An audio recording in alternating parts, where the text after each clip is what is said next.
दोस्तों, आप सभी को जय मसीह की। मैं पास्टर हाविल चरण आज की वीडियो में आपका स्वागत करता हूं। और मैं काफ़ी दिनों के बाद आपके बीच में आया हूं। उसका कारण ये है कि पिछले दिनों जो मेरा फ़ोन था जिससे मैं वीडियो बनाता था वो ख़राब हो गया था, डेड हो गया था। तो परमेश्वर ने दूसरा फ़ोन दिया है जिससे मैं वीडियो बनाकर आपके बीच में आया हूँ। तो मैं परमेश्वर का धन्यवाद देता हूँ। परमेश्वर ने दूसरा फ़ोन दिया, उसकी महिमा के लिए, उसकी प्रशंसा के लिए प्रार्थना किया। कलीसिया के लोगों ने भी प्रार्थना किया, हमने भी प्रार्थना किया, आप लोगों ने भी प्रार्थना किया होगा। और परमेश्वर आप सबको भी बहुत आशीष दे। तो हम सारी बातों को हम छोड़ के हम परमेश्वर के वचन में चलते हैं। जैसा कि मैं बहुत सारी तैयारी आज भी करके लेकर आया हूँ आपके लिए। और आइए हम वचन में चलने से पहले प्रार्थना करेंगे। हमारे जीते मान परमेश्वर पिता, हम आपका धन्यवाद करते हैं प्रभु जी। आपने पिता परमेश्वर हम सबको संभाल कर रखा है। यीशु धन्यवाद करते हैं प्रभु। हम चाहते मेरे पिता परमेश्वर आपके वचन के अनुसार जैसा आपने तैयार किया है प्रभु, वैसा हमें बहुत ऐसे इस्तेमाल कर। सभी सुनने वाले भाई बहनों को मेरे प्रभु जी आपके हाथों में सौंपता हूँ प्रभु जी। सभी को सुनने के लिए सहायता करना और समझने के लिए सहायता करना, वचन के तहत उनके जीवन को बदल देना मेरे प्रभु। आपका धन्यवाद करते इस प्रार्थना के लिए यीशु के नाम में होकर मांगते हैं पिता, आमीन। दोस्तों, आज का विषय मैं आपके बीच में लेकर आया हूँ। एक सेकंड, मैं थोड़ा बाइबल उठा लूँ।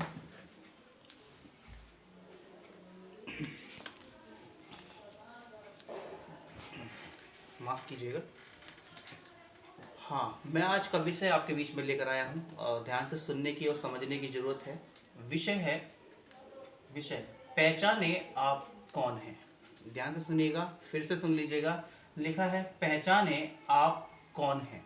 ये विषय सुन के हो सकता है आपको लग रहा हो कि आप हमें ये बताएंगे कि हम कौन हैं कौन नहीं है, लेकिन आपको आज जानने की बहुत ज़रूरत है। क्या आज आप इस पहचान को रखते हैं कि आप कौन हैं। नीचे लिखा है आप साधारण व्यक्ति नहीं हैं। ध्यान से सुन लीजिएगा।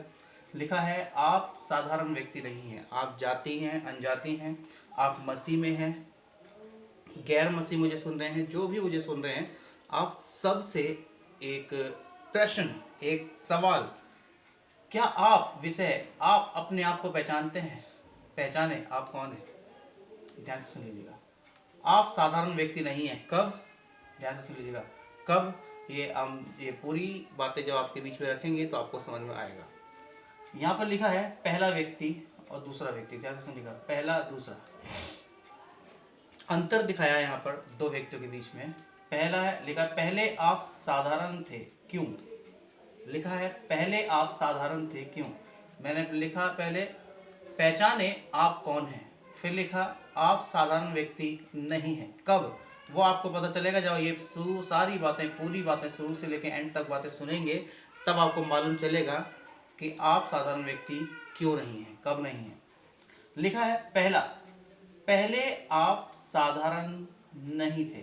सॉरी साधारण थे क्यों, क्योंकि पाप भरा जीवन था। ध्यान से सुनिएगा।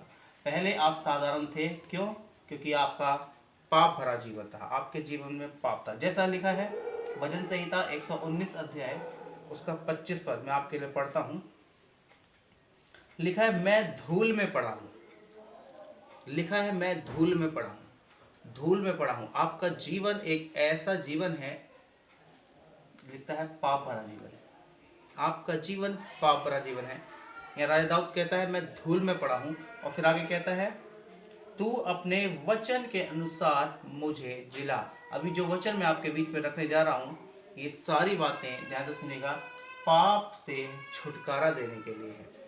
आपका जीवन जो आज धूल में, गंदगी में, ये ध्यान से सुनिएगा, ये जितनी बातें मैंने लिखी हैं इधर एक साइड में नंबर 1 में, ध्यान से सुनिएगा, ये सारी बातें कैसी हैं, साधारण व्यक्ति के जीवन में जो होती हैं। साधारण व्यक्ति के जीवन में आपको पहचानना। लिखा है पहचाने आप कौन हैं। आप साधारण हैं या आप साधारण नहीं हैं। आप साधारण हैं या नहीं हैं, आपको आज पता चल जाएगा अगर आप इन बातों पर ध्यान दे दिया तो। ध्यान से सुन लीजिएगा, आपको पता चल जाएगा कि आपने इन बातों पर ध्यान दे लिया, आप साधारण हैं या नहीं हैं। साधारण व्यक्ति जो जिसका पाप भरा जीवन है, जो आज भी धूल में पड़ा हुआ है और आज भी गंदगी में है। लिखा है पापी जीवन यानी साधारण जीवन। भजन संहिता 1 अध्याय उसका 4 से 6 तक जब हम पढ़ते हैं, ध्यान से सुन लीजिएगा। भजन संहिता एक अध्याय है, उसका 4 से लेकर 6 तक जब हम पढ़ते हैं तो यहाँ एक ऐसे व्यक्ति के बारे में लिखा है, ऐसे लोगों के बारे में लिखा है जो साधारण है। साधारण किसकी दृष्टि में? परमेश्वर की दृष्टि में। साधारण किसकी दृष्टि में? परमेश्वर की दृष्टि में। आज आप सब अपने आप को पहचाने, आप जाने कि आप कौन है परमेश्वर के वचन के अनुसार। लिखा है 4 पद में, भजन संहिता 1 अध्याय उसका 4 पद लिखता है, दुष्ट लोग ऐसे नहीं होते, वे उस भूसी के समान होते हैं जो पवन से उड़ाई जाती है। ध्यान से सुन लीजिएगा, लिखा है दुष्ट लोग ऐसे नहीं होते। कैसे नहीं होते? अभी आगे बताएंगे इन सारी बातों को लेकर कि दुष्ट लोग कैसे नहीं होते। यहाँ पर जो शैतान के साथ, ध्यान से लिखा है शैतान के साथ, जो पाप में जीवन बिता रहे हैं, जो साधारण जीवन बिता रहे हैं, यानी कि शैतान के साथ अपना जीवन बिता रहे हैं, वो क्या क्या करते हैं? पहला, गाली देते हैं। ध्यान से सुन लीजिएगा, पहला लिखा है उनके जीवन में गाली, दूसरा लड़ाई, तीसरा झगड़ा, बुराई, ईर्ष्या, जलन, क्रोध, भयविचार, चोरी, नशा यानी पियक्कड़, लोभी, प्रार्थना से दूर भागना, मजाक, छिचोरापन। ये सारी बातें किसके जीवन में रहती हैं? पाप में जीवन में, जिसका जीवन आज पापी हो चुका है, जो दुष्ट कहलाते हैं। ध्यान से सुनिएगा, अभी वो क्या नहीं कर सकते? वो अच्छाइयाँ नहीं कर सकते, वो पवित्रता के साथ नहीं जी सकते। ध्यान से सुनिएगा, वही लिखा है, दुष्ट लोग ऐसे नहीं होते, वे उस भूसी के समान होते हैं जो पवन में उड़ाई जाती है। ध्यान से सुनिएगा, भूसी का सिर्फ और सिर्फ जो पवन में उड़ती है ना, हवा में जो उड़ती रहती है भूसी, उसको ना जानवर खाते हैं और ना इंसान के वो किसी काम में आती है। वो हवा के साथ जहाँ मर्जी वहाँ जाती है, कभी पानी में, पानी के ऊपर ठहर जाती है, कभी पेड़ों के पौधों के पेड़ों के पत्तों के ऊपर, पौधों के पत्तों के ऊपर बैठ जाती है और वो सड़ जाती है, गल जाती है। ध्यान से सुनिएगा। और एक भूसी वो होती है जो सिर्फ और सिर्फ आग में झोंकी जाती है। ध्यान से सुन लीजिएगा, ये वही भूसी है जिसके जीवन में ये सारी बातें हैं। ध्यान से सुन लीजिएगा, जिसका जीवन आज पाप से भरा है, जिसका जीवन साधारण है परमेश्वर की दृष्टि में। ध्यान से सुन लीजिएगा, जो शैतान के पीछे अपने आप को पाप में डाल रहे हैं, इन बुराइयों में, व्यभिचार में, लड़ाई झगड़ा में, क्रोध में, जलन में, बुराई में, लोभ में, पियक्कड़, नशे में, जितने भी लोग आज आप पड़े हैं, आप सब के सब, ध्यान से सुन लीजिएगा, शैतान के साथ जा रहे हैं। आप सबके जीवन में शैतान काम कर रहा है। आज आप सबका जीवन पापी हो चुका है। ध्यान से सुन लीजिएगा। फिर 5 अध्याय बताता है, भजन संहिता 1 अध्याय उसका 5 पद बताता है, इस कारण दुष्ट लोग अदालत में स्थिर न रह सकेंगे और पापी धर्मियों की मंडली में, और ना पापी धर्मियों की मंडली में बैठेंगे। यानी कि अच्छे लोगों में आपकी संगति नहीं हो पाएगी। जितने भी अच्छा जीवन बिताते हैं, पवित्र जीवन बिताते हैं, उसमें संगति नहीं हो पाएगी। ध्यान से सुन लीजिएगा, पाप से भरा जीवन। यहाँ पर इन दोनों के बीच में एक शब्द लिखा है लेकिन। जब ये लेकिन शब्द आ जाता है ना, ध्यान से सुन लीजिएगा, जब ये लेकिन शब्द आ जाता है तो इसका मतलब ये है कि आपके जीवन में बदलाव होना है। आपके जीवन में बदलाव होना है। किस चीज़ का बदलाव होना है? किसी धर्म का बदलाव नहीं होना। ध्यान से सुन लीजिएगा, किसी मनुष्य का बदलाव नहीं होना। आपके जीवन में सिर्फ और सिर्फ आपकी सोच का बदलाव होना है। ध्यान से सुन लीजिएगा, पहले आप लड़ाइयाँ, झगड़े, गाली, बुराई, ईर्ष्या, जलन, क्रोध, व्यभिचार, नशा, लोभी, है ना, छिचोरापन, मजाक, ये सारी चीज़ें करते थे। बस यही आपको बदलना है। ये सब करने की जगह आपको सिर्फ और सिर्फ उस ईश्वर की, परमेश्वर की महिमा करना है और अपने आप को पाप से दूर। ध्यान से सुन लीजिएगा, लिखा है आज आप साधारण नहीं हैं। क्यों? ध्यान से सुन लीजिएगा, आज आप साधारण नहीं हैं। क्यों? क्योंकि आपने पाप करना छोड़ दिया है। लिखा है आपने पाप करना छोड़ दिया है। जैसे कि आप जब देखते हैं पाप करना छोड़ देते हैं ना, तो वचन क्या बताता है? भजन संहिता 112 अध्याय, ध्यान से सुन लीजिएगा, लिखा है भजन संहिता 112 अध्याय उसका एक से लेके 3 पद तक मैं आपके बीच में रख रहा हूँ। एक सेकंड दीजिए। भजन संहिता 112 अध्याय उसका 1 से लेके 3 तक लिखा है, या की स्तुति करो, क्या ही धन्य है वह पुरुष जो यहोवा का भय मानता और उसकी आज्ञाओं से अति प्रसन्न रहता है। यह माने परमेश्वर, या की स्तुति करो, या माने परमेश्वर, शैतान नहीं। ध्यान से सुन लीजिएगा, शैतान नहीं। जो कि आज ज़्यादातर लोग, आप ध्यान से सुन लीजिएगा, इन सारी बातों की पीछे भाग रहे हैं, शैतान की बातों को ज़्यादा मान रहे हैं, शैतान को यहोवा मान लेते हैं, शैतान को परमेश्वर मान लेते हैं, शैतान को ईश्वर मान के ये सारी बातें जो शैतान की ओर से हैं वो अपने जीवन में लागू कर रहे हैं। लेकिन यह कहता है जब आप पाप छोड़ देते हैं, ध्यान से सुन लीजिएगा, तो परमेश्वर की दृष्टि में आप धन्य पुरुष हो जाते हैं। उस यहोवा परमेश्वर, उस ईश्वर, उस हम किसी भी भाषा में बोल सकते हैं, गॉड, ईश्वर, अल्लाह, भगवान, हम जिस भी भाषा में उसको पुकारते हैं हम पुकार सकते हैं। अगर हम पाप करना छोड़ देते हैं, ध्यान से सुन लीजिएगा, और पाप में क्या क्या गिना गया है, गाली देना छोड़ देते हैं, लड़ाई झगड़ा करना छोड़ देते हैं, बुराई करना छोड़ देते हैं, ईर्ष्या जलन रखना छोड़ देते हैं, क्रोध, व्यभिचार, चोरी, ये सारी चीज़ें हम छोड़ देते हैं, तो ईश्वर की दृष्टि में, ध्यान से सुन लीजिएगा, ईश्वर की दृष्टि में हम क्या करते हैं, पाप करना छोड़ देते हैं और वो हमसे प्रसन्न रहता है। उसकी आज्ञाओं को मानते हैं, जैसे कि अपने माता और अपने पिता की आज्ञा का पालन करना, उनका आदर सम्मान करना, मुझे छोड़ किसी को ईश्वर करके ना मानना, इस तरह की बहुत सारी आदतें, जैसे कि व्यभिचार ना करना, तो चोरी ना करना, झगड़ा ना करना, ये बहुत सारी आदतें परमेश्वर, आज्ञाएं परमेश्वर ने हमारे लिए रखी है। फिर 2 पद बताता है, उसका वंश पृथ्वी पर पराक्रमी होगा, सीधे लोगों की संतान आशीष पाएंगी। आपका ये काम करना, ध्यान से सुन लीजिएगा, और ये सारी बातें छोड़ना, आपका आपके जीवन से, आपके पाप से भरे जीवन से ये सारी बातों का छोड़ना और इन सारी बातों को अपनाना जो परमेश्वर का वचन बताता है, इससे, ध्यान से सुन लीजिएगा, आपका भी जीवन सुधरेगा और आपके बच्चों का भी। क्यों? क्योंकि बच्चे, ध्यान से सुन लीजिएगा, बच्चे, आपके बच्चे आपको देखकर सीखते हैं। मैं फिर कह रहा हूं, आपके बच्चे आपको देखकर सीखते हैं।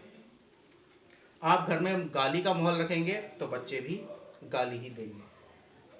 अगर आप घर में प्रार्थना का, दुआ का, ईश्वर की वंदना का, परमेश्वर की आराधना का माहौल रखेंगे तो बच्चे भी वैसा ही करेंगे। आप अगर अपने घर में गाली देंगे, लड़ाई झगड़ा करेंगे, बुराइयां करेंगे, चोरी करेंगे, व्यभिचार करेंगे, क्रोध करेंगे, दारू पिएंगे, है ना, नशा करेंगे, मजाक करेंगे, छिछोरापन करेंगे, तो आपके बच्चे भी वही सारी बातें सीखेंगे, चाहे वो बच्चा आपका बड़ा है या छोटा है, कैसा भी है। ध्यान से सुन लीजिएगा, इसीलिए लिखा है, उसका वंश पृथ्वी पर पराक्रमी होगा और सीधे लोगों की संतानें आशीष पाएंगी। आपको सीधाई से चलना है, आपको गाली नहीं देनी, आपको क्रोध नहीं करना, आपको लड़ाई झगड़ा नहीं करना, ईर्ष्या जलन नहीं रखना, किसी की उन्नति को देख के जलना नहीं है। ध्यान से सुन लीजिएगा, यही होता है पवित्र जीवन जो परमेश्वर जीने के लिए कह रहा है। आज परमेश्वर आपको कह रहा है, पहचाने आप कौन हैं। कहीं ऐसा तो नहीं आप पापी हैं, ध्यान से सुन लीजिएगा, पहचाने आप कौन हैं। ऐसा तो नहीं कि आप पापी हैं, आप पाप में जीवन बिता रहे।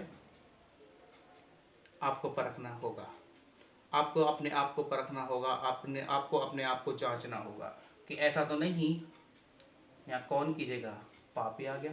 आप पापी हैं? क्या आप क्रोध करते हैं? क्या आप गालियाँ देते हैं? क्या आप व्यभिचार करते हैं?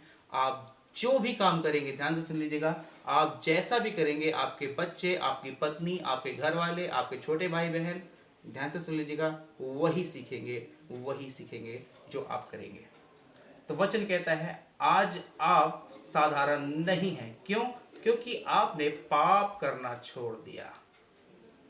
और जब आपने पाप करना छोड़ दिया तो सबसे पहले परमेश्वर आपसे प्रसन्न है और वो आपको धन्य व्यक्ति कह रहा है। धन्य व्यक्ति जो पवित्र जीवन भी जीता है। ध्यान से लीजिएगा, सुन लीजिएगा, पवित्र जीवन यानी आत्मिक जीवन। रोमियो 8 का 1 पद वचन क्या बताता है, मैं आपके लिए पढ़ देता हूं, एक सेकंड दीजिए।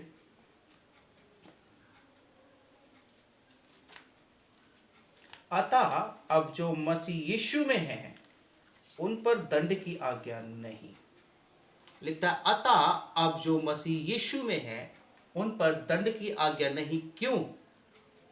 क्योंकि वो संसार के अनुसार नहीं जीते, वो संसार के अनुसार नहीं जीते बल्कि आत्मा के अनुसार जीते हैं। ध्यान से सुन लीजिएगा, आत्मिक जीवन जीते हैं। वो संसारिक जीवन नहीं जीते, वो नशा नहीं करते, वो पियक्कड़ नहीं है, वो लोभी नहीं है, वो दुआ प्रार्थना करने वाले लोग हैं। वो मजाक नहीं करते, वो छिचोरापन नहीं करते, वो लड़ाई झगड़ा नहीं करते, वो गाली नहीं देते, वो बुराइयां नहीं करते। ध्यान से सुन लीजिएगा, वो शैतान की बातों को नहीं सुनते, वो गंदी आत्माओं की बातों को नहीं सुनते, गंदी सोच नहीं रखते, गंदे विचार नहीं रखते। इसीलिए बताता है उन पर दंड की आज्ञा नहीं है। क्यों? क्योंकि परमेश्वर को उन्होंने अपना लिया है, यीशु को अपना लिया है। लिखता है, साफ साफ लिखता है। अतः अब जो मसीह यीशु में है, यानी कि जो यीशु पर विश्वास करते हैं, जो यीशु मसीह को अपना उद्धारकर्ता मान लेते हैं, जो यीशु के चिन्ह और रास्ते पर चलते हैं, उसके दिखाए हुए मार्ग पर चलते हैं, आत्मिक जीवन उसे ही कहा जाता है। फिर भजन संहिता 1 अध्याय उसका 1 और 3 पद क्या बताता है, मैं आपके बीच में रखता हूँ। भजन संहिता 1 अध्याय लिखा है, क्या ही धन्य है वह पुरुष जो दुष्टों की युक्ति पर नहीं चलता। आप धन्य व्यक्ति हो जाएंगे अगर इन युक्तियों पर नहीं चलेंगे, इन बातों पर नहीं चलेंगे तो। लिखा, क्या ही धन्य है वे पुरुष जो दुष्टों की युक्तियों पर नहीं चलता। ये ऐसे ऐसे काम करने वाले सब के सब, ध्यान से सुन लीजिएगा, दुष्ट हैं। ऐसे ऐसे काम करने वाले सब के सब दुष्ट है। अगर आप ऐसे काम करते हैं तो आप साधारण व्यक्ति हैं। क्यों? क्योंकि आपका जीवन पाप से भरा है। ध्यान से सुनिएगा, पाप से भरा है। लेकिन जब आपके जीवन में परमेश्वर आ जाता है, जैसा कि यहाँ लिखा है, परमेश्वर आ जाता है, तो आज आप साधारण नहीं हैं। क्यों? क्योंकि आपने पाप करना छोड़ दिया है। जब आप परमेश्वर की संगति में आ जाते हैं, आप ईश्वर की आराधना करने लगते हैं, ईश्वर की स्तुति करने लगते हैं, उसके वचनों पर ध्यान लगाने लगते हैं, उसके पवित्र शास्त्र पर ध्यान लगाने लगते हैं, उसकी बातों पर ध्यान लगाने लगते हैं, तो आप पाप से छूट जाते हैं। आप नशे से छूट जाएंगे, गाली देने, लड़ाई झगड़ा, इन सारी बातों से, व्यभिचार, चोरी, लोभी, मजाक, छिछोरापन, इन सारी बातों से छूट जाते हैं। तो समझ लीजिए आपने पाप करना छोड़ दिया। और जब आप पाप करना छोड़ देते हैं तो आपके जीवन से परमेश्वर यानी कि ईश्वर प्रसन्न होता है, प्रसन्न रहता है। फिर लिखा है, और ना पापियों के मार्ग में खड़ा होता है। वो कभी भी गाली देने वाले के, व्यभिचार करने वाले की संगति नहीं करेगा। कभी भी बुराई, ईर्ष्या, जलन रखने वाले, लड़ाई झगड़ा करने वालों की संगति नहीं रखेगा। कौन? जो पाप करना छोड़ देता है, जिसके जीवन में परमेश्वर आ जाता है, जिसके जीवन में यीशु उद्धार करता आ जाता है। ध्यान से सुन लीजिएगा, लिखा है भजन संहिता 1 का 1 में। फिर लिखता है, और ना ठट्टा करने वालों की मंडली में बैठता है। ठट्टा, ठट्टा क्या हो गया? मजाक। ठट्टे में उड़ाते हैं ना, मजाक। मजाक करने वालों में भी नहीं बैठता। फिर लिखा है, परंतु वह तो यहोवा की व्यवस्था से प्रसन्न रहता है। वो व्यक्ति सिर्फ और सिर्फ क्या ढूंढेगा? परमेश्वर के वचन की शिक्षा। कौन सा व्यक्ति? जो पाप करना छोड़ देता है। यहाँ पर आप भी हो सकते हैं। अगर आपके जीवन में ये सारी बातें हैं, ध्यान से सुन लीजिएगा, अगर आपके जीवन में ये सारी बातें हैं तो आप छोड़ दें, इन सारी बातों को छोड़ दें और आप पाप करना छोड़ देंगे। जिस दिन आपने अपने मन में ठान लिया कि मैं साधारण व्यक्ति नहीं रहूँगा, मैं पाप में जीवन नहीं बिताऊंगा, मैं परमेश्वर में जीवन बिताऊंगा, क्योंकि उस ईश्वर की शक्ति को, उसके ज्ञान को, उसकी आत्मा को पहचाने, उसके आत्मिक जीवन को पहचाने। जैसे रोमियो 8 का 1 में बताता है, अतः अब जो मसीह यीशु में है उन पर दंड की आज्ञा नहीं, क्योंकि वो संसारिक नहीं, वो आत्मिक रीति से सोचते हैं, वो आत्मिक जीवन जीते हैं। ध्यान से सुन लीजिएगा, भजन संहिता 1 का 1 बताता है। फिर 2 पद बताता है, इसका 2 पद बताता है, परंतु वह तो यहोवा की व्यवस्था से प्रसन्न रहता है और उसकी व्यवस्था पर रात दिन ध्यान करता है। ये काम 1 या 2 दिन के लिए नहीं, हर दिन, रात दिन, जब भी आपके जीवन में मौका मिलता है इस काम को हम करें। कौन से काम को? पवित्र जीवन जीने के लिए। गाली छोड़ देना, नशा छोड़ देना, व्यभिचार करना छोड़ देना, किसी की बहू बेटी पर, किसी की बहन पर गंदी नज़र डालना, या किसी के भाई पर, या किसी भी जेंट्स पर, लेडीज़ पर। आज ध्यान से सुन लीजिएगा, पाप इतना बढ़ गया है, ये शैतान इतना गंदा है, पाप इतना बढ़ गया है, वो लेडीज़ और जेंट्स दोनों के जीवन में पाप को लेकर आता है। कौन से वाले पाप को? सबसे पहले व्यभिचार को। ध्यान से सुन लीजिएगा, व्यभिचार जिसको बोलते हैं गंदी बातें, गंदा सोचना, गंदी नज़र से देखना, और उसके बारे में गंदा सोचना, गंदा करना, गंदा सुनना, गंदा देखना, ये सारी बातें व्यभिचार में आ जाती हैं और ये सबसे ज़्यादा चल रहा है। ध्यान से सुन लीजिएगा, सबसे ज़्यादा चल रहा है। पैसों के लालच से भी ज़्यादा ही व्यभिचार चल रहा है। ध्यान से सुन लीजिएगा, ये व्यभिचार चल रहा है, तो इन बातों पे हमें ध्यान नहीं देना है। फिर 3 पद बताता है, वह उस वृक्ष के समान है। कौन व्यक्ति? जो व्यक्ति पाप करना छोड़ देता है वो उस वृक्ष के समान है जो बहती हुई नाली के किनारे लगाया गया है और अपनी ऋतु में फलता है और उसके पत्ते कभी मुरझाते नहीं, इसलिए जो कुछ वह पुरुष करे वह सफल होता है। ध्यान से सुन लीजिएगा, अगर आप पाप करना छोड़ देते हैं, ईश्वर के रास्ते पर चलते हैं, आत्मिक जीवन जीते हैं, पवित्र जीवन जीते हैं, तो आप ऐसे पौधे के समान हैं, ऐसे पेड़ के समान हैं जो बहती हुई नदी के, बहती हुई नहर के या बहती हुई नाली के किनारे लगाया गया है, जिसको समय समय पर जब मर्जी वो पानी पी सकता है। ध्यान से सुनिएगा, आप ऐसे वृक्ष, परमेश्वर आपको ऐसा वृक्ष बनाना चाहता है, बस किस लिए? आप पाप करना छोड़ देंगे तब। लिखा है, आपका पवित्र जीवन देखकर शैतान हारता है। कहाँ लिखा है? भजन संहिता 112 अध्याय उसका 10 पद मैं आपके लिए पढ़ देता हूँ। भजन संहिता 112 अध्याय और उसका 10 पद में इस प्रकार लिखा है, ये मैं आपके लिए पढ़ देता हूँ, एक सेकंड दीजिए। लिखा है जब आपका जीवन, ध्यान से सुन लीजिएगा, जब आपका जीवन पवित्र जीवन हो जाता है, आपकी संतान आशीष पाती है, पराक्रमी होती है, पढ़ाई लिखाई में अच्छे होते हैं, आपके बच्चे और आप गाली देना छोड़ देते हैं, लड़ाई झगड़ा बुराई करना छोड़ देते हैं, क्रोध, चोरी, नशा, पियक्कड़ और व्यभिचार, ये सारी बातें जब आप छोड़ देते हैं, आपके बच्चों के अंदर से भी चली जाती हैं, आपके अंदर से भी चली जाती हैं, फिर जो परमेश्वर आपके जीवन में आशीष देता है, ध्यान से सुन लीजिएगा, वो क्या क्या आशीष होगी? सबसे पहले आपके बच्चे पराक्रमी होंगे, यानी कि आपके बच्चे अच्छे बोलने वाले होंगे और हर सब्जेक्ट में, हर क्लास में पास आएंगे, अच्छे नंबर लेकर आएंगे, उनका जीवन अच्छा होगा, पवित्र जीवन होगा, है ना। आपके घर में धन संपत्ति भी रहेगी। जिस घर में ईश्वर की कृपा होती है, परमेश्वर की आशीष होती है, उस घर में धन संपत्ति भी होती है, कहीं हाथ फैलाने की जरूरत नहीं पड़ेगी। परमेश्वर यही चाहता है। ऐसे जीवन को देखकर, ध्यान से सुन लीजिएगा, शैतान क्या करता है? हारता है। लिखा है, दुष्ट इसे देखकर कुढ़ेगा और दांत पीस पीस कर गल जाएगा, दुष्टों की लालसा कभी पूरी नहीं होगी।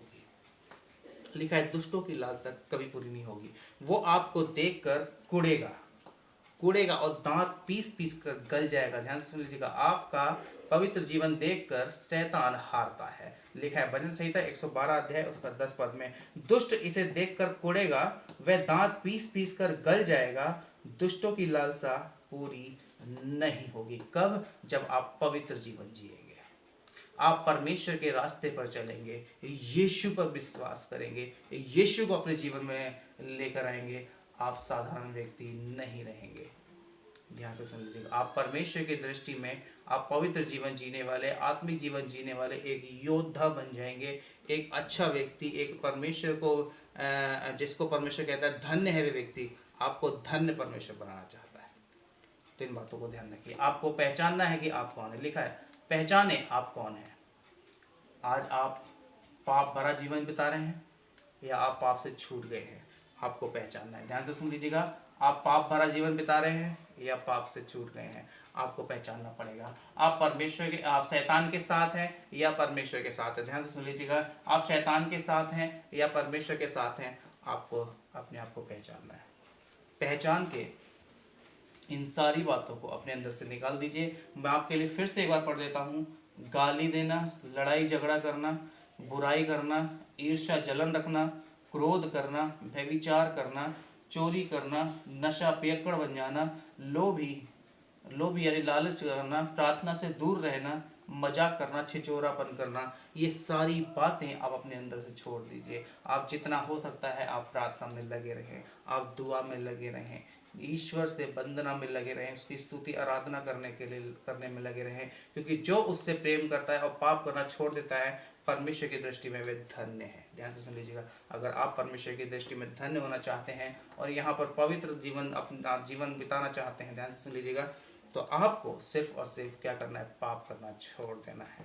तो प्रभु आप सभी को इस पढ़े वचन से आशीष दे। आइए हम प्रार्थना करेंगे। अपनी आंखों को बंद करें, स्वरों को झुकाएं। हमारे जीवते महान परमेश्वर पिता, हम आपका धन्यवाद करते हैं मेरे राजा। आपने पिता परमेश्वर हम सबको संभाल कर रखा। ईश्वर धन्यवाद। आपने पिता पूरी रीति से, अद्भुत रीति से इस्तेमाल किया मेरे प्रभु जी। पिता, सभी सुनने वाले भाई बहनों को आपके हाथों में सौंपते हैं मेरे प्रभु। सभी के जीवन में प्रभु जी आप वचन के तहत कार्य करें मेरे प्रभु जी। उन सबका जीवन बदल दे मेरे प्रभु। यदि कोई चोरी, व्यभिचार, लुचपन प्रभु जी, या पिता परमेश्वर हत्याएं करता है मेरे प्रभु, या पिता गालियां देता है प्रभु, लड़ाई झगड़ा करता है, ऐसे ऐसे काम करने वाले भाई बहनों के लिए हम प्रार्थना करते हैं प्रभु जी। हर एक का जीवन बदल दे मेरे प्रभु, हर एक का मन बदल दे मेरे प्रभु जी। उनका पिता पाप से भरा जीवन हम चाहते हैं बदल जाए प्रभु, और आप में पवित्र जीवन जिए, धार्मिक जीवन जिए मेरे प्रभु। आप सबकी सहायता करना, मदद करना। आपके दास को बहुत ऐसे इस्तेमाल किया, आपका धन्यवाद करते हैं। धन्यवाद करते हैं इस प्रार्थना के लिए, यीशु के नाम में होकर मांगते हैं पिता, आमीन आमीन।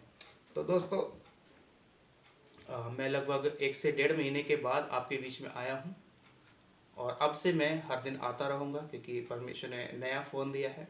और मैं चाहूँगा कि ये ऐसी ऐसी बातें जो परमेश्वर आपको सिखाता है, आपके पास तक पहुँचाता है, तो आप और भी लोगों तक पहुँचाएं। और उससे पहले आप सब्सक्राइब कर लें चैनल को, लाइक करें, कमेंट्स करें, और जितना हो सके शेयर करें परमेश्वर की खरी शिक्षाओं। तो इन बातों के लिए आप सबका धन्यवाद, परमेश्वर का धन्यवाद। आप सबको जय मसीह की। प्रभु आप सभी को बहुत बहुत आशीष दे।